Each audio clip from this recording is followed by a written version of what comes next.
Midtown studios of Bloomberg Television in New York City, this is Charlie Rose.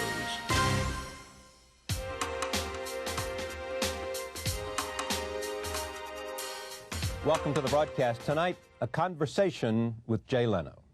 From the NBC studios in Burbank, The Tonight Show with Jay Leno, featuring Kevin Eubanks of The Tonight Show Band, and me, I'm Ed Hall. And now, Jay Leno.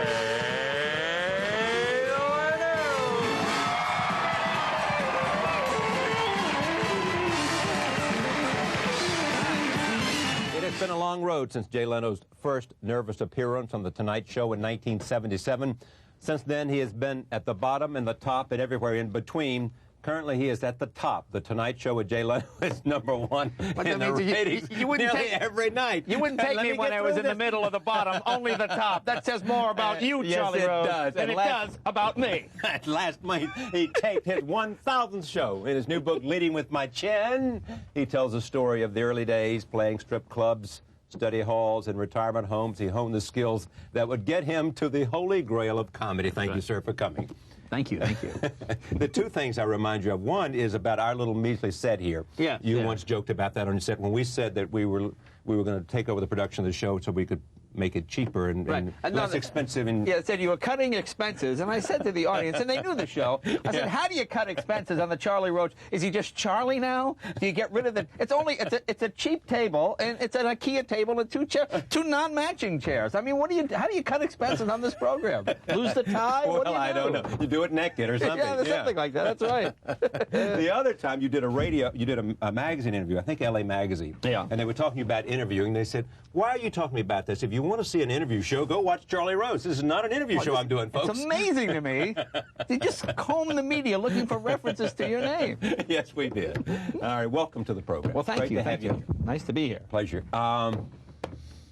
Leading with My Chin. This is not a book. This is the early part of your life. And, well, this and is not a book about. Let's Let's say I never got the Tonight Show. Right. This is that book.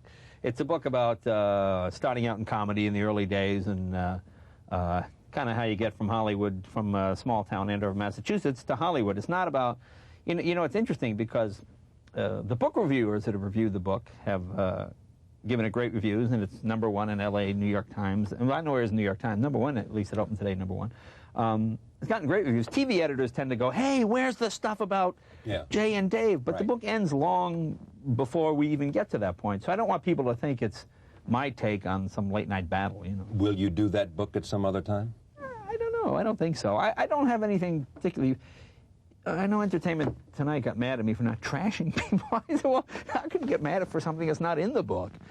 You know, I don't like... Oh, they said this book is no good because you didn't trash anybody. No, they didn't say it was no good. They said it was funny, but they wanted to know, hey, how come this isn't in it and that isn't in it? And I don't... I'm tired of rich celebrities whining and complaining. I mean, it's annoying to me. There's no rehab in it. You know, there was no incest. My parents didn't hit me. You know, it's none of that. It's mostly just a lot of funny stories about my parents and me and trying to make it in show business. Yeah. Your mother influenced you a lot. Yeah, my mom was a big influence. My mom was from Scotland and my dad was Italian, and there couldn't have been two people more diametrically opposed. Right. My dad, very loud, Italian salesman, insurance salesman, and my mom... There was nothing worse to my mom than calling attention to yourself. There could be no worse thing than to be singled out in a crowd. And of course, to my father and I, what better thing to be singled out in a crowd? You know, so between the three of us, it was a very funny growing up experience. But you said your mother was your best friend, too. Yeah, she was. I mean, she was there for advice. She was there when you needed to... My mom's advice... My mom was not a well-educated woman. She came to this country by herself when she was in the 2nd or 3rd grade. I never quite understood. You know, it was one of those Scottish families where there's too many kids. Let's get rid of some, you know. And my mom just kind of came to America, got on a boat, and came here by herself. And so she always tried to make our house the house that she never had. And she always had a good ear for when a joke was maybe a little too mean. You know, my mom would sit there. My mom never understood jokes. She would sit with this sort of puzzled look on her face and then go, oh, gee, the man in the joke, it sounded like he... Like maybe you hurt his feelings. Ma, it's an imaginary man. Well, there might be a man who really did that. No, Ma, Jay. Man, you know, but my mom always had a good sensitivity to the average person in the audience. You know, when I think a joke has gone too far, or maybe I've gone over the edge, that's more my mom's influence on me than my dad's. Yeah. How tough was it for you to make it in stand-up? I don't know, because I always enjoyed every level of it that I was in. I mean, you know, I feel sorry for kids now that sort of leave their town and they come right to the Improv in Los Angeles. And they look around, and there's Robin Williams, and there's Jerry Seinfeld screwing around doing a set, and there's any number of famous comedians trying things out. Yeah. And no matter what they do, they never think they're any good. I was somewhat lucky. I grew up in a small town. I never met another comedian. I never knew anybody else that was a comedian. You know, the funny thing about show business is it's one of those rare professions where people who know nothing about it feel free to give you advice. Yeah. You know, I always remember the lady up the street said to me, you know, you can't be a comedian unless your father was a comedian. There's a comedian union. And I said, well, I don't think Jack Benny's father would. No, when you get out there, if your father wasn't a comedian, you can't be a comedian. And I thought, well, that pretty, you know, my dad's not a comedian. That's pretty much, because this woman, you know, she grew up to 5 houses away. She must know what she's talking about. Yeah. And so when I started, whatever I did seemed a wonderful achievement to me. I had a job working at this place, Foreign Motors, fixing and repairing cars. And Rolls-Royces and Mercedes, and delivering cars. And I would go around to comedy clubs or talent shows. And what I used to do was I'd go into usually a lot of bars in Boston. There weren't comedy clubs then.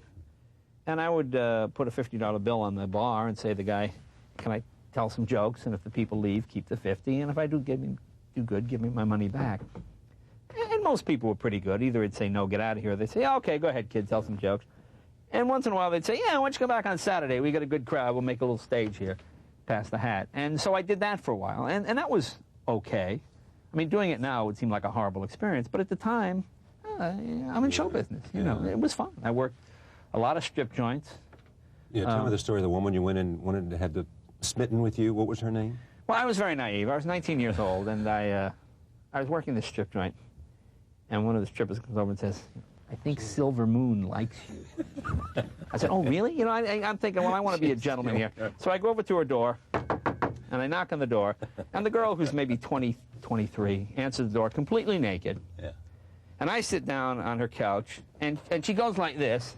She goes, so, how are you? I said, good. You know, and I'm thinking, I don't want to be too forward. Yeah, so I got her phone number. No, I got her phone number, and I left. Later, huh? Yeah, and then I called her. You know, I thought, well, I don't want to be too forward. You know, I mean, she wasn't sending any signals. No signals that I could pick up. You know, what did I know? I was like 19. I didn't know what I was doing. Well, I'd never been in this situation. Yeah. And which was a wonderful job. I mean, when you're 19. And you go to your job, and there are naked girls at your job. Yeah, you know, all my friends were at Wendy's covered in peanut oil. I had naked girls at my job. This was a wonderful job. If you took the people that did it well, you and Seinfeld and others that have been Robin Williams in a different way, do you all have one thing? I mean, is there one quality that separates you, not in terms of doing the same thing, but some quality that you can see in most of the guys that are really good, or women? Yeah, there is a quality. I know a lot of times I will go to some place to speak to a group. You know, they say, oh, we have like if you go to a town that has a comedy club, there's always a group of comedians they want you to talk to, and I like to talk to them. And the one that thinks you're full of it and walks out of the room is usually the best person there. Who thinks that you're full of it? Yeah. Yeah, and because, just says, you know, it takes a certain confidence, a certain ability, whether comedians show it or not. They all think they're doing it the right way. Some are, some aren't. But I remember that happened in Texas. This kid was about 17, and he leaves. So I saw him, I said, come here. And I said, you know, I think you'll be a pretty good comic. And we got to talk, and it was a kid named Bill Hicks. I don't know if you ever knew Bill Hicks. And Bill went on to be, unfortunately, he died of pancreatic cancer about 1.5 years ago. But a tremendous comedian. But he had that wonderful, arrogant, I was older, I was on TV, I was the enemy. You know, it was like anybody over 30, you know, that same 60s thing. And that usually works pretty good. The people you know are never going to make it. They go, okay, what if you write a joke that's like really funny and nobody gets it? I know. I once saw Martina Navratilova was in a program with me, and somebody at the back of the hand said, what do I have to do to be a champion? Yeah, and Martina said, if you ask that question, well, that's what I mean. You will never be a champion. But I think, to get back to your question, the one thing they all have in common is they like doing it. Yeah. The ability of just telling the jokes. You know, whenever I meet these comedians, sometimes they're pretty funny, and they'll say, you know, I'm just doing this until I can get a sitcom deal. I'm really trying to get a sitcom deal. And I realized, well, this is all they'll ever have, this 5 or 10 minutes of funny stuff. It's not going to grow because they're not interested in the art of being a comedian or the profession. They're interested in being an actor or a movie star.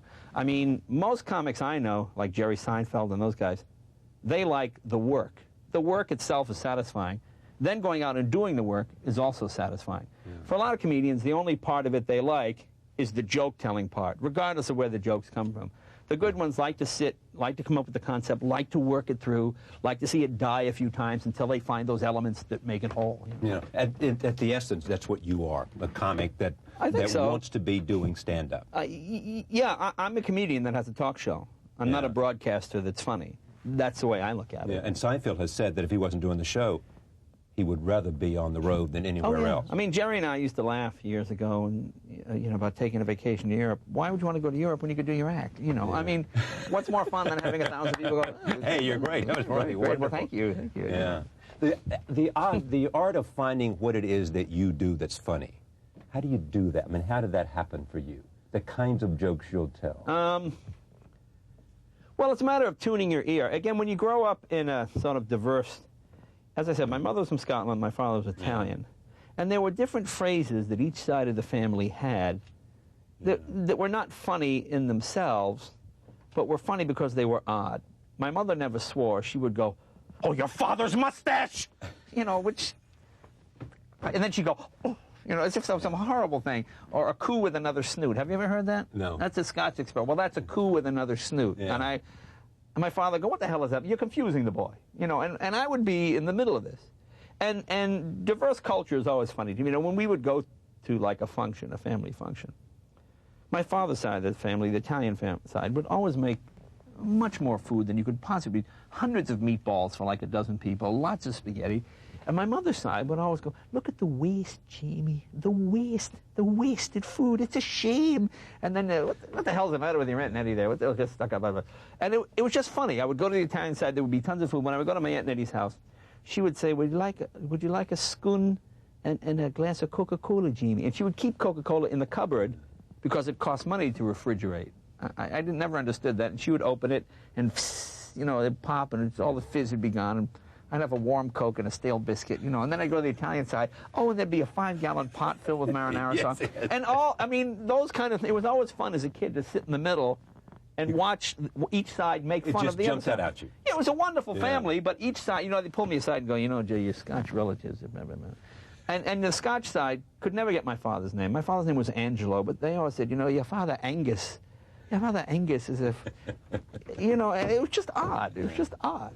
You said that you went to L.A. when you were watching The Tonight Show one night, and you saw somebody doing stand-up that you knew. Right. And you said, "I'm better than that." Yeah, I guess that's what I said. It sounds sort of egotistical. But that's the same thing as a young guy in Texas who's walking off the stage. That's right. Who says, "I don't need to do this." That's right. Same idea. The worst thing you can do with comedy is make $25,000 or $30,000 or $40,000 a year doing something else. Right. Because then you get extremely comfortable. When I was in Boston and I had my little day job at Foreign Motors, I would go off and I'd do these little satellite gigs here and there. And I would always try to live on my Foreign Motors money and then spend my comedy money. And my other friends, who were maybe a couple of years older than me, did the same thing. Eventually, they wanted to get a nicer apartment, and they wanted to get a nicer car. And then pretty soon, they couldn't go to New York for that open audition that might be a 1 in a million shot because I got to work. You know, I got this apartment I got to pay for. And then pretty soon, "Hey, let's go to L.A." I can. I got a new stereo. I got this. I got a mortgage. I got a mortgage. And that's it. And my attitude was, let's just pretend we threw a match to the place and get on the plane. And that's when I was sitting in my apartment, and I saw this comedian who I had seen in New York. He was a nice guy, but with that same sort of arrogance. I didn't think it was very good. At least I thought I was as good as, if not better. And I said, you know, that's it. I'm sitting here. Why is this guy in L.A. and I'm here? And I called and said, "What's the next flight to L.A.?" It was like 11:30 or something next morning. And I got on the plane and I left. I just left the apartment door open, and I said to the neighbors, "Take anything you want." You know, I took I'm out of here. Obviously the money and the spare change. And I left. And I said, and it was the best thing I ever did, because I went to L.A. I said, I'm just going to paint myself in a corner, so I have to live on what I make as a comedian. And, you know, you can live on quite a little, actually, if you're single and by yourself. You know, a couple of McDonald's hamburgers every day, and that's pretty much all you need. You started writing comedy for Jimmy Walker? Yeah, I started writing for Jimmy Walker and a few other people as well. I would hang around the Comedy Store, and these guys always needed jokes, and I got a joke. Yeah, that's where I first met Letterman. And who else? I mean, that was part of that group. Oh, it was Letterman, Jimmy Walker. Byron Allen was a 13-year-old kid who had sent us some jokes. He went, oh, he's pretty good. I'll invite him in here, sit on the session. Did you and Letterman become friends instantly?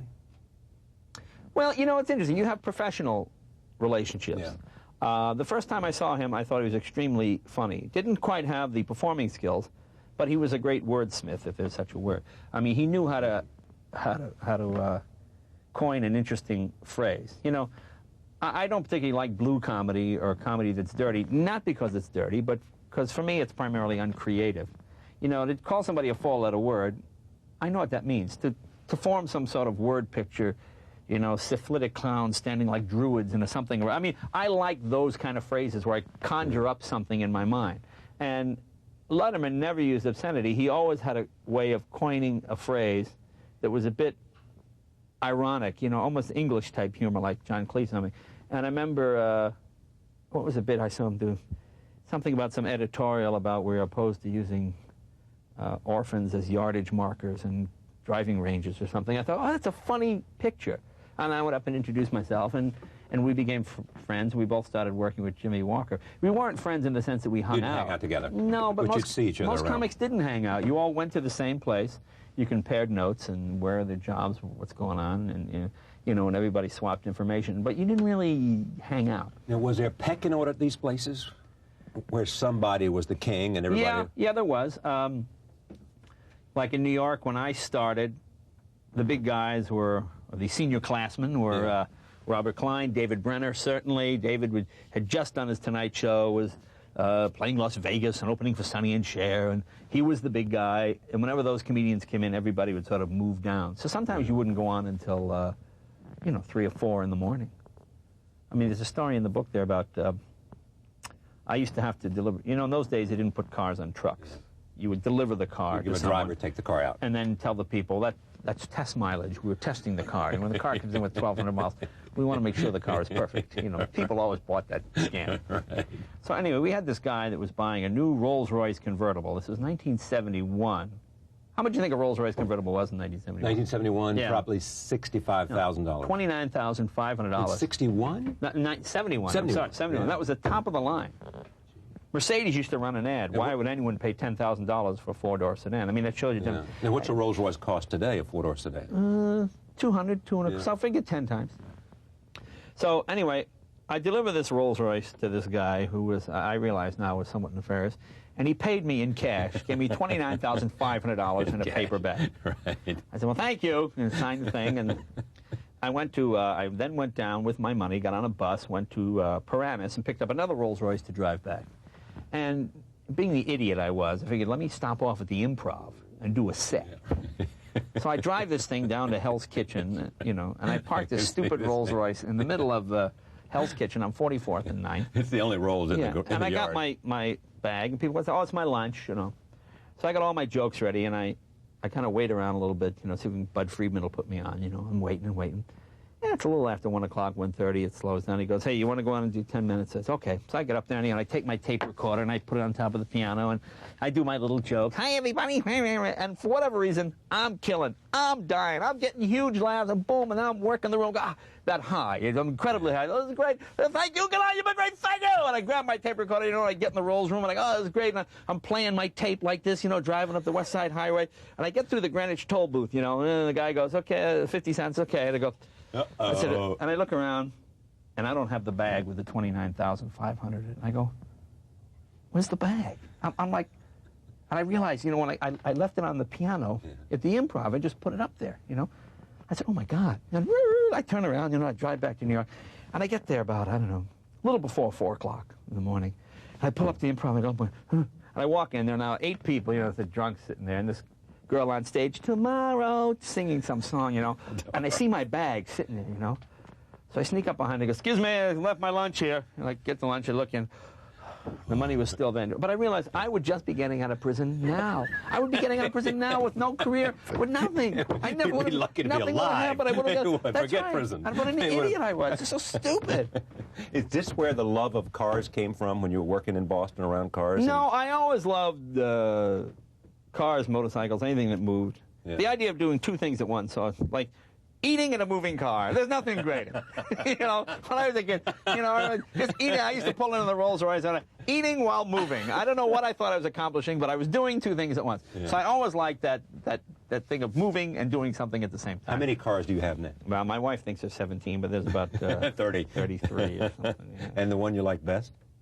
Oh, you can't. It's like your children. It's like, oh, come on. Is it Hoss? Yeah. Is it Little Joe? Yeah. Which one? Which And son? the motorcycles are Harley and BMWs and... No, I have mostly, I've got some Harleys, mostly pre-war, English, Italian, odd brands nobody's heard of. Do you ever Superior. go out on the road and just take off and ride and ride and ride on the bike?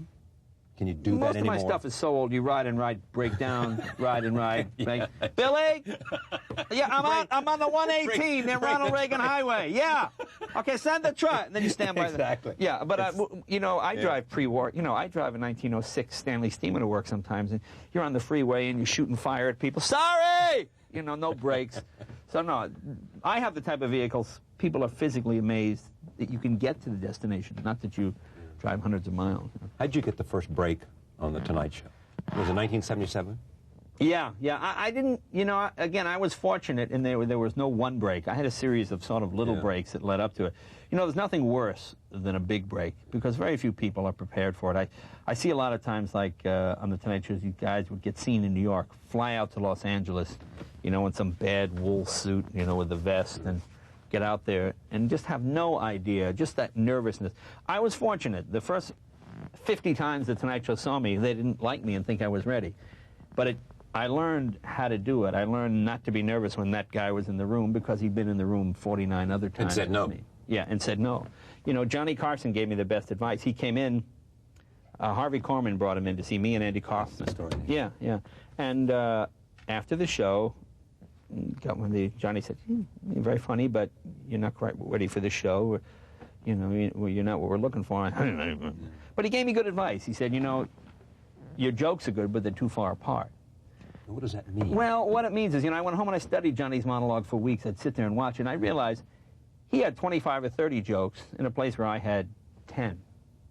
And meaning you'd stretch them out in terms of how long it took you to get to... Well, the way I see it in stand-up, there are two types of stand-up. There are those attitude guys that can come out and go, hey, folks, how you doing? Hey, nice tie, pal! Yeah, right. And be loud and get a laugh. But nice tie is not a joke. Right. And then there's other guys like Stephen Wright who can come out and go, hi, everybody, and then just utter these brilliant observations. To be a really good comic, you need both those talents. You need the ability to have the attitude and the joke. The idea being, if you go out on The Tonight Show and your joke isn't working, well, the attitude will carry you through. And then if your attitude's not working, the joke will carry you through.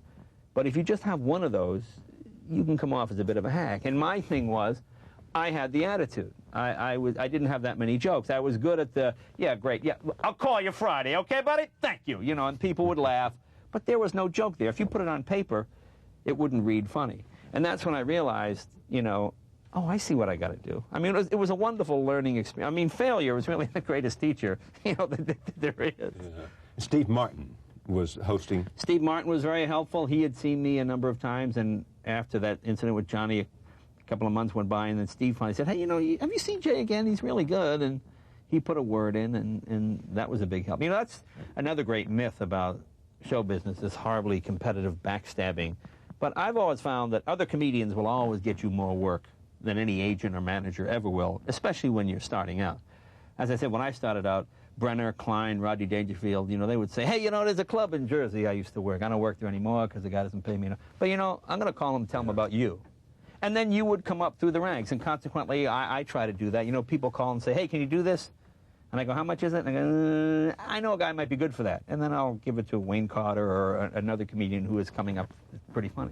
When you assess that early period of getting on The Tonight Show and all that it did for you, what was the impact of Helen? Good. I mean, she was my manager at the time, her and Jerry. I mean, did they do something for you? I mean, was it a perfect match between you in terms of what you wanted to do, and they took care of the Yeah, I would say that's probably true, yeah. Yeah, I would say that's true.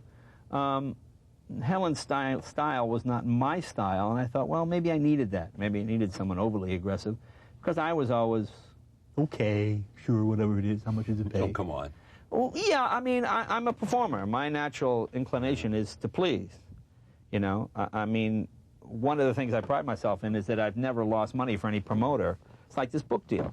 I'm doing 15 cities in like 7 days or something because I want to please the people who put the book out. I mean, to me, that's... You want it to work. I want it to work. I mean, that's, you know, there are attitudes. I never understand that attitude when I meet somebody that does a project and they go, I'm not doing that. I don't want to meet those people. I don't want to shake hands. This is the business you're in, you know? And consequently, any future job you get is always based on your last Well, what job. strikes me about you, to read this book and to read a little bit about you, is that you have been savvy about the career yourself. Oh, I'm no idiot. I just play one on TV. Beyond being... That's the trick. Yeah. Oh, yeah. Always assume people are smart. If people assume they're smarter than you are, oh, man, you make a fortune. It's like a car dealer. I don't know what I'm overstocked. I don't know what I'm going to do. I'm screwed if you folks don't come down here. Well, let's go get that guy. This is the only country in the world where people buy things because they assume the person selling it has some mental deficiency. Honey, that car dealer is like mentally unstable. Let's go buy it from him. Let's help him out. Oh, yeah. He needs our help. Yeah. But, I mean, there is a sense of savvy about you. The stories about when you wanted Today's Show, the story, and it's not unlike the book, where when you were going to affiliate, you'd make sure you stopped by to see the general. I mean, that was not because you liked the general manager. That was because you wanted to connect with the people who were in NBC. Right, and you also, if you do it for the money, you're also screwed. Yeah. It's not about money. Believe me, this job, show business, will pay you more money than you need. People say, are you annoyed that you work for half of what Letterman makes? No, it doesn't bother me at all. I don't care what anybody else makes. I know what it takes to make me happy. You know, when I had the guest hosting job, you know, these agents said to me, what do you want to guest host? You know, we can get that up to 10 or 15 grand a night. I said, let's make it $515, whatever scale is. And they said, well, you know, what are you talking about? I said, scale. Let's do it for scale. Let's not cost anybody any money. This way, if I'm bad, it's $515. Yeah. And if I'm good, we're getting them for only $515. And that's what I did. I mean, that's what I did for the first, I don't know how many years of guest hosting. I don't want to raise. I don't want any money. Just, I'll come in here, I'll show up, I'll tell the jokes. Pay me whatever you think it is. Thank you. I mean, and that's fine. You wanted The Tonight Show like nothing else. I mean, it is the holy grail. Yeah, I think so. Why is that? What is it about that show, more, say, than Seinfeld, more, say, than any other program for you? Well, I'm sure Seinfeld is the show for some kid growing up watching Seinfeld now. Right. I was never a big fan of the sitcom thing. I didn't feel I fit into a sitcom. The great thing about The Tonight Show is whatever Johnny would say on TV is his real life. You know, when I walk down the street and people ask me, like you asked me about cars and motorcycles, I don't say, I just play a car enthusiast on TV. Actually, I know nothing about them. Yeah. I can have a discussion. Yeah. You know, the position I'm in, I like meeting people because everything they ask me is true. When they ask about my mom, it's not my TV mom. When they ask about my wife, it's not my TV wife. Yeah. You know, like I know when Paul Reiser walks down the street, where's Helen Hunt? Yeah, you know, exactly. And his beautiful wife Paula is, well, you know, who's that? This is my wife. I thought you were married. You know, I don't have those sort of problems. And I like the fact that it's every day, and I like watching the news and then reacting to it immediately. I don't like rehearsing. I have the attention span of a gnat. You know, I have that, like, I'm Mr. Attention Deficit Syndrome. I just kind of, I don't want to rehearse for a week. Let's just do it. What's different about it today, The Tonight Show, from the first 6 months that you did it, when you do it now? Well, the first 6 months, sucked was probably a good way to put it. Yes, it did. You know, The Tonight Show ended on a Friday. We started on a Monday. Yeah. Jay, this is the cameraman, this is the sound guy. Nice to meet you guys. But you've been a guest host for so long. Yeah, but everything was different. Like you walked out and had somebody show you where the red light was. Almost. Oh, come on. How could it be if you've been guest hosting the thing? Because we've been doing it. We've been doing it with Johnny's crew and all these veterans that had done it a certain way. When we started on Monday, those people were all gone. We started with new people. It takes a while for the cameraman just to know your body language is left. You know, right, whatever. I'm left-handed. If you ever notice, I always have, in a comedy bit, I always have the guest on this side. It's just my natural way to go. When we started, people said, no, do it this way. And I found my, you know, I mean, it was awkward. Second of all, like when Dave went to CBS, you have a wall of things that you have a closet full of things that you do, things you know will work. When we started for the first 6 months, I didn't know, I'd never done this. I'd never done a character on TV. I'd never played in a sketch. So you try some. You know, it's like stand-up. If you try 10 jokes and 2 work, boy, that's a great percentage. But on TV, if you have 10 shows and 2 work, that's a terrible percentage. And it takes a while just to learn how to do it, to figure out. When I started, I was doing Johnny's show exactly the way Johnny did it in Johnny's studio. But as the TV critics will tell you, I'm not Johnny. And they all tell you that, didn't they? Yeah, and you know, and my thing was, I'm new at this. Let me listen to a lot of people around me. And a lot of them had good advice. But unfortunately, you were getting advice from so many sources that the whole show got watered down, where you hear this way, put this kind of suit on, but don't button it. We want to keep this audience. We don't want to lose the audience we have, but we want to bring in more young people. Let's try rap. Let's try this. Let's try that. And consequently, it was just a hodgepodge. I mean, it took us a while to figure out how to do it. How could you not have mentioned Carson in the first show? Terrible mistake. I know, you admit that here. I mean, you know, that was, you know, Helen. People forget, the first 2 weeks we were live. Not right. live on tape. Live. And she had this horrible feud going, and, you know, this is happening and this is happening, and here's what these people are trying to do. And of course I found out later, nobody was trying to do anything. Everybody was fine. I knew I was not Johnny's first choice. That was fine. I had no problem with that. You did? No. It's business. You know, I'm Italian. It's business. No, I understand. You know how I know? Because I realized when I do The Tonight Show, there are comedians and performers I love dearly as friends, but their stuff isn't quite good enough yet to be on the show. And they look at me like, you know, a dog in the window being let off to the pound. You know, I'm sorry, like, so-and-so. I can't. You know how many people said to me, oh, I could never get the show when Johnny had it. Now that you've got it, I can finally get on. I'd have to say, no, you have to be at least as good as you were with Johnny. I mean, if Johnny didn't like your act, I'm not going to like it. I like you, but I don't like your act. So I understand that. I mean, you know, David had a relationship with Johnny long before I came along, and that was fine. Have you talked to Johnny at all? Yes. Recently, I mean, in the last... Well, here's the odd thing about this. The man is such an icon that if I say I had a conversation, it winds up in the papers that I had a conversation. And then it looks in my eyes to Johnny that I'm using my conversation with Johnny to foster You're trying to suggest that I'm furthering my career.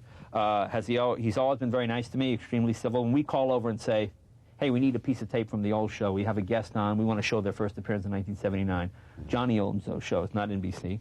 He's always said, sure, thank you very much. He's allowed us to use his image on the show once or twice, you know, to show something, which is extremely gracious. And he's always been nothing less than a gentleman and very nice to me.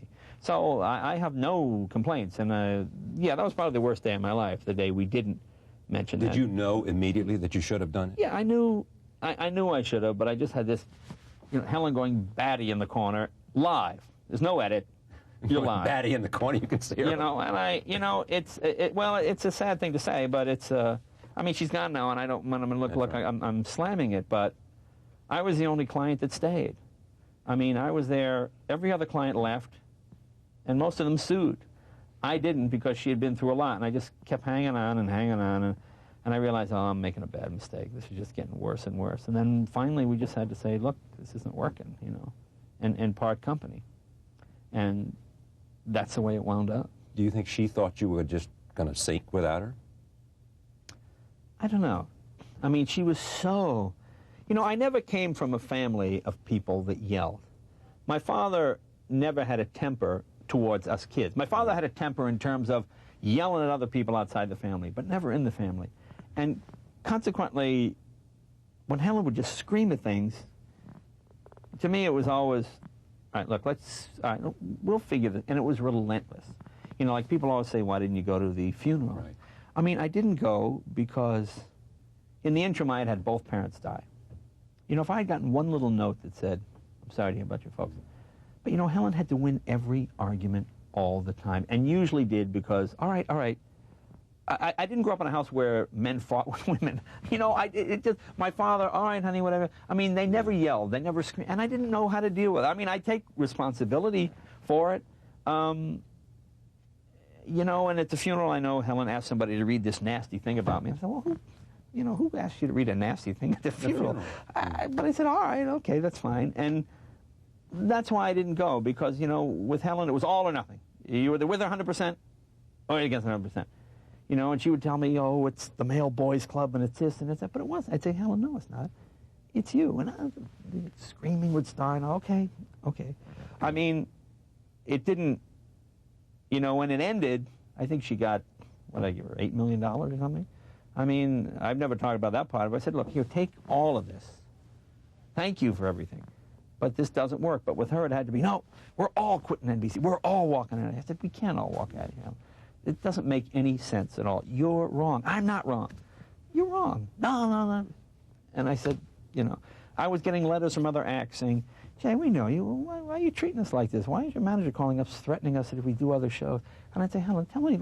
So since that day, I said, you know, I don't care who does what. Guest wants to do Letterman first?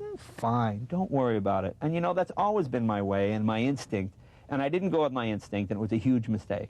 And then when I started going with my instinct and saying, look, if a whatever celebrity wants, fine. If they're in L.A., they can do us first. Or if they're doing Dave first, we'll take them 2 weeks later. Don't worry about it. You know, if you can't make your own thing, you shouldn't be in the business. And that has worked out fine for us ever since.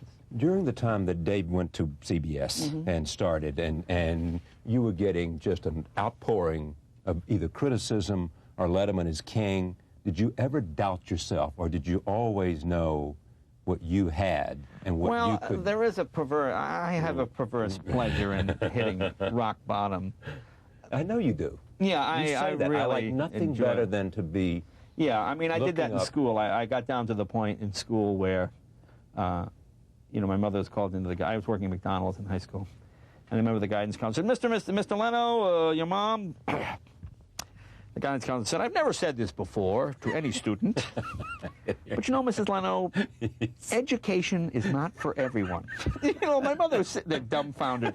You know, I know Jay works at the McDonald's. That's a good living. And he said, you know, they have a McDonald University. It's a 2-week intensive program. You learn how to run the cash register. You learn how to use the deep fryer. We think Jay might be better off there. You know, because my mother just, you know, well, gee, I'd like him to finish school. Education is not for everyone. You know, and that was pretty much... He could still be happy. He could be happy. And that was pretty much rock bottom at that point. And it was the same thing with this. I said, okay, but let's get expectations so low here. Yeah, right. And let's just see if we can can't get any worse. No, Where do we start now? It can't get any worse. And you know something? If you like the game, I love the game. The game is what? The game is a competition it's show business. It's the game. I mean, you know, on the worst day of the Tonight Show, in the worst horrible conditions, you're still writing jokes. Yeah. And you're laughing. Yeah. You know, this isn't ER. Another 10 cc's. He's dead. You know, it's not that. It's you're writing jokes. It's fun time. And it's fun. I mean, it's a fun show to do. And I said, all right, let's see what we have to do to bring this thing out of the hole. And I think we turned morale around. You know, it was always kind of a Dickens fan, and I always saw myself as Mr. Fezziwig who made it. You know, you don't have to be Scrooge. You can run a company and treat everybody okay. Yeah, that's right. You don't really have to be Scrooge. I mean? You don't have to be Scrooge. No, you don't. And people always led me to believe that you didn't have to be, and you don't have to be. You know, you can throw it around. Why can't we be humane here and get along? You know, when Helen was there, there were all these. I'd pick up the paper and read something that was said in a private meeting between me and maybe the staff. I go, how did this get in the paper? Surprise. You know, when you're fragging your own troops, when your own people don't mind going down as long as they're taking you with them, you're in a lot of trouble. I said, you know, let's do this. I said, I don't want to take any more races. Let's spread the money around a little bit. Let's give everybody some money. Give them all bonuses. Boom, boom, boom, boom. Just anybody can say whatever they want. Do whatever you want. Work on your own time schedule. Blah, blah, blah. And now that doesn't happen anymore. I don't pick up the meeting and say, Jay Leno had this to say about Charlie Rose when he was on the show. You know what I'm saying? I mean, nothing, you don't have those leagues. Because it's a happy people are place to work. happy. I think so. They seem to be. Yeah. And it's all the same people we started with. You know? Your idea to go back to to increasing the monologue and to getting out front with the audience, because you knew, look, if you're this far down as you were, you say, why not do what's natural for me? Yeah, I mean, why not do what got me the show in the first place? Let's go back to the basics. You know, when I went into the studio before, you would walk out, the lights would be sort of in your eyes, the audience would be way over there, and it would be dark. Now, a lot of comedians like to work with the audience in the dark, so they just hear the laughs and they play them. They don't like to see the faces. Yeah. I like to see the faces. With this new studio, I said, how physically close can I get to the audience? And they would say, well, you know, people are going to touch you. I said, fine. But at this point, I can reach down and, you know, slap a guy around if he's a problem, you know. And that's great fun to me, that whole beginning where that tongue comes out of the stage, and you're literally standing 2 feet from the crowd. And you can work the room. I mean, I like being able to work the room and bringing the audience into it as opposed to standing over there.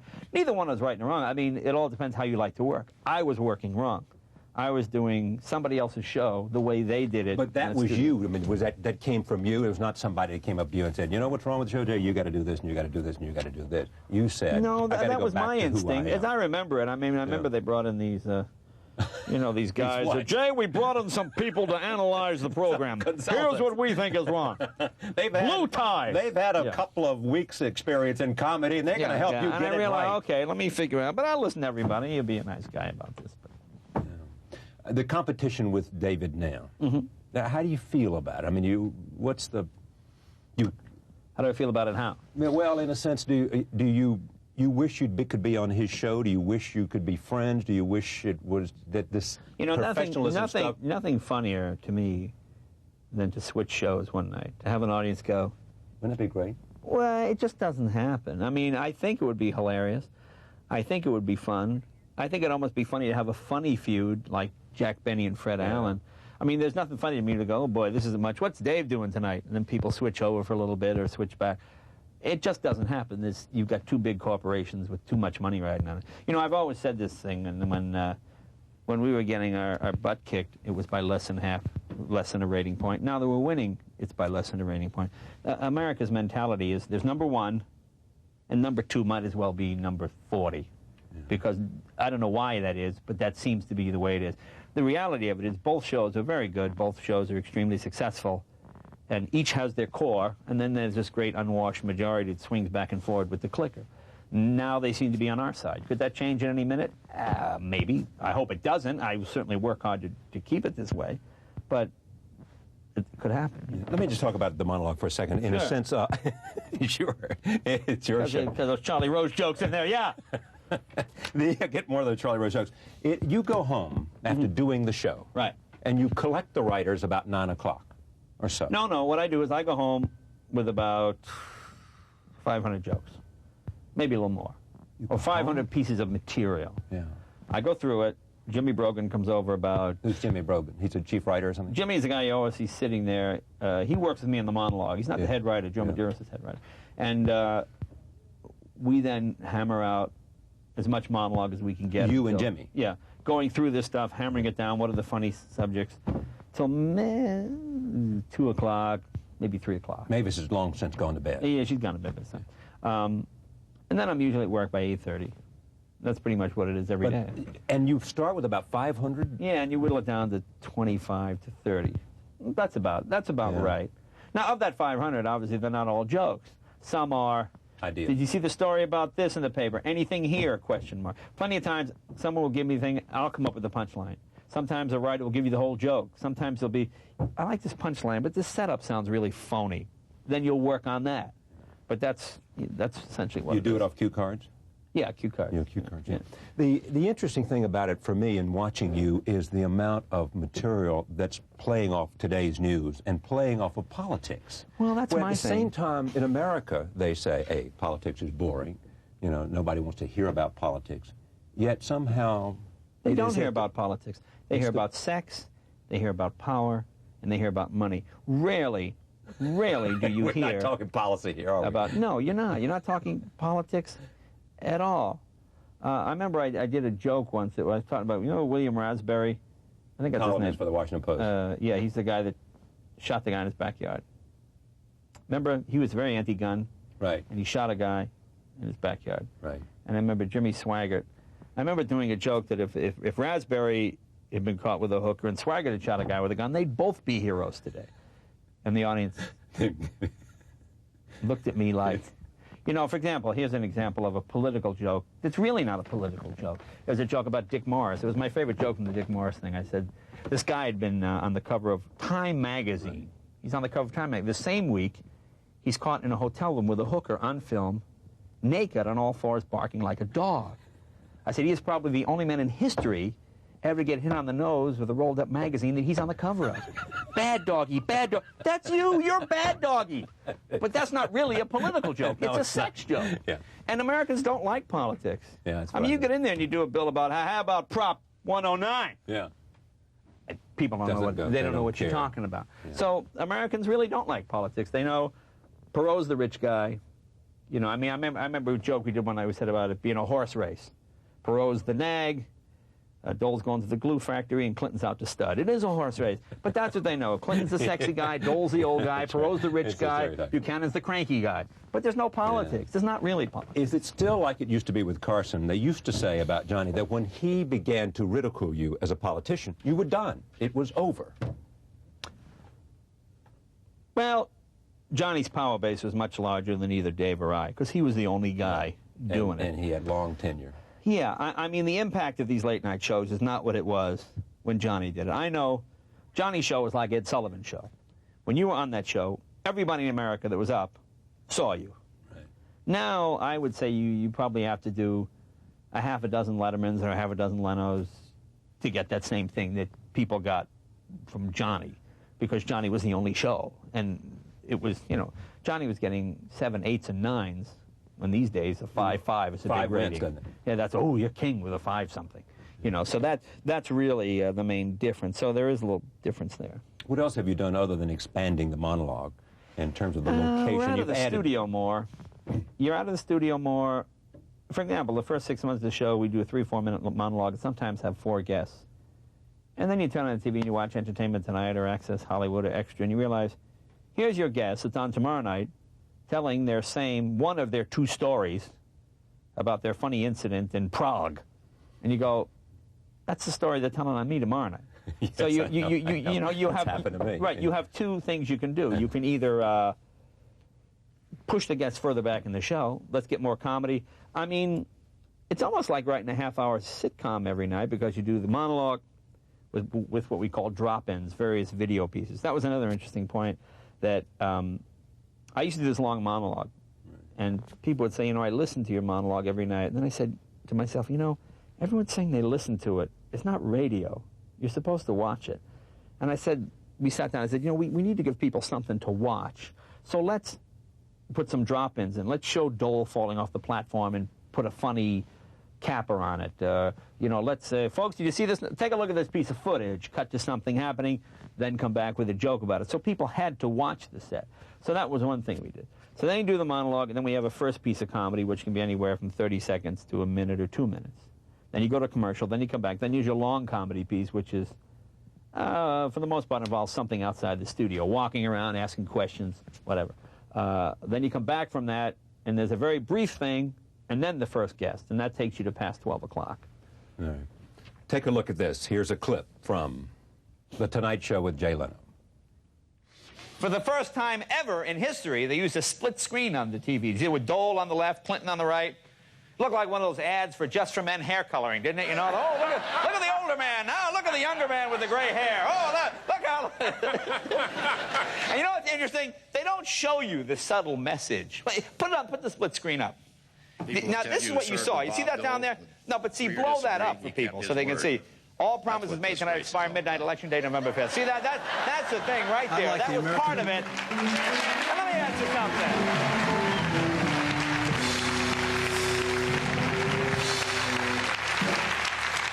Let's be honest. Didn't you miss little Rossi Perot, huh? Come on. Weren't you kind of half expecting him to come in on a parachute like that kid, like the guy did in the fight, you know, Fan Man, you know? Come down on a hang glider. Here's the deal. Just land right on that stage. You know, it's interesting. You watch those guys, you wonder how Clinton and Dole, how do they keep going for 90 minutes standing there? Well, you see, they were allowed to keep stuff in their podium. You know where they had their water? See, NBC, we were the only network that had cameras behind the candidates.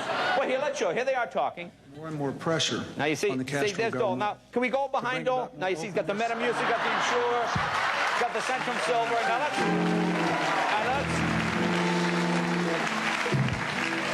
Let's go to President Clinton. He has some things there as well. Now watch, while Dole's speaking, watch. He takes a glass of water. Now, can we pan down? Can we get behind him with the camera? Look at that. See the Playboy? Yeah, there you are. You see? Coming through it, yeah. Oh. It's stupid? Well, you know, the fascinating thing, people always say, ooh, they're great influence. There's no great influence. You don't, I mean, I've said this before, but you don't change anybody's mind with comedy. You just reinforce what they already believe. When you start trying to change their mind, you become a comedian, then a humorist, then a political satirist, and then you're out of show business. From satirist to out of show business. Yeah, then you're a personality, and then you're just a guy. Then you have your own radio show. And then you're a guy who used to be funny. The Hugh Grant interview turned it around for you in somehow? I suppose if you have to put a point. Yeah, it's like when you know, transportation in this country came together when the two railroads had the Golden Spike. Yeah. Not really. There were trains running all over the place. I mean, we were in a new set for almost a year. You know, people here saw me on the street today and said, "Oh, I've never seen you on the streets. You do your show in New York, right?" No, L.A. We moved there in '72.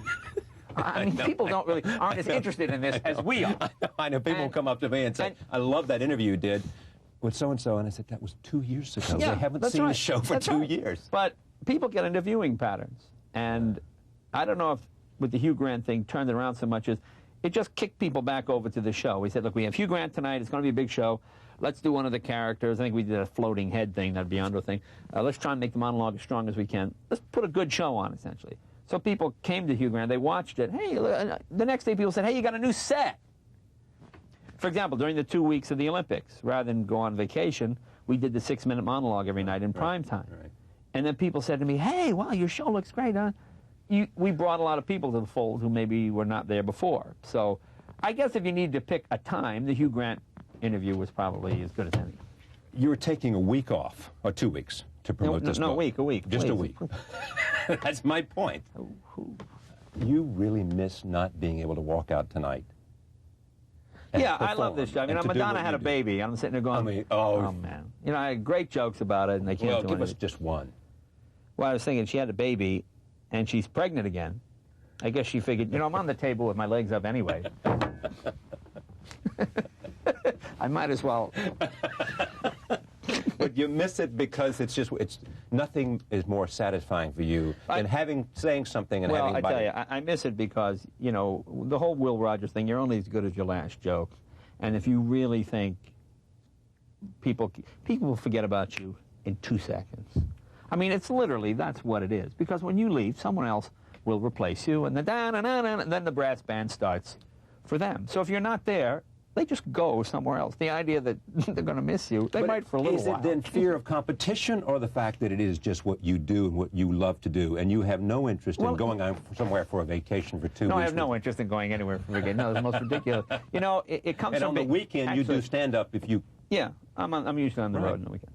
But you're usually on the road, so that's 7 days a week. Yeah, but it comes from, you know, I was mildly dyslexic as a kid, and my mom would always say to me... That's where the McDonald's thing came up. Yeah. My mom would always say to me that, you know, you're just going to have to work harder than the other kids and to get the same thing, and which was a great tool, because for me, like when times were terrible and things were bad, I never thought I was bad. I just thought I was lazy, and I wasn't working hard enough. I mean, I know other performers that Rich Lewis beats himself up. He gets in these moods about this or that. And it's the other comics that go into these fits of depression, and they're no good. And my attitude was, it's not that I'm not any good. Obviously, I'm just lazy. I didn't work hard enough. I didn't work hard enough. If I'm there 16 hours, if I stay 2 more hours and work 18 hours, that'll probably work. And, you know, it has. That's what works for me. The idea that it's not that you're not good enough, you're just not working hard enough. You're lazy. So when I take it, you know, I tell you, to the day I died, to the day my mother died, you know, like she'd call me on a Saturday, like at 8:30. They could never get the time. What time is it now out there? You know, all the time. They could never get the time right. 3 hours didn't mean anything. No, it was 3 hours this way, New Zealand time. And, you know, and my mom would call like 8:30, and she'd go, did I wake you up? And even if I was sleeping, I would feel so, I'd go, no, I'm up. I would always feel terribly guilty. Great to hear you, Mom. Huh? Yeah, great to hear you, Mom.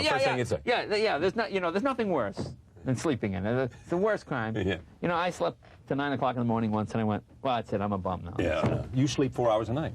Yeah, 4.5, something like that. Yeah. It's great to have you here. Thanks Thank being you, sir. had. Good Pleasure. being had. Thank you very much.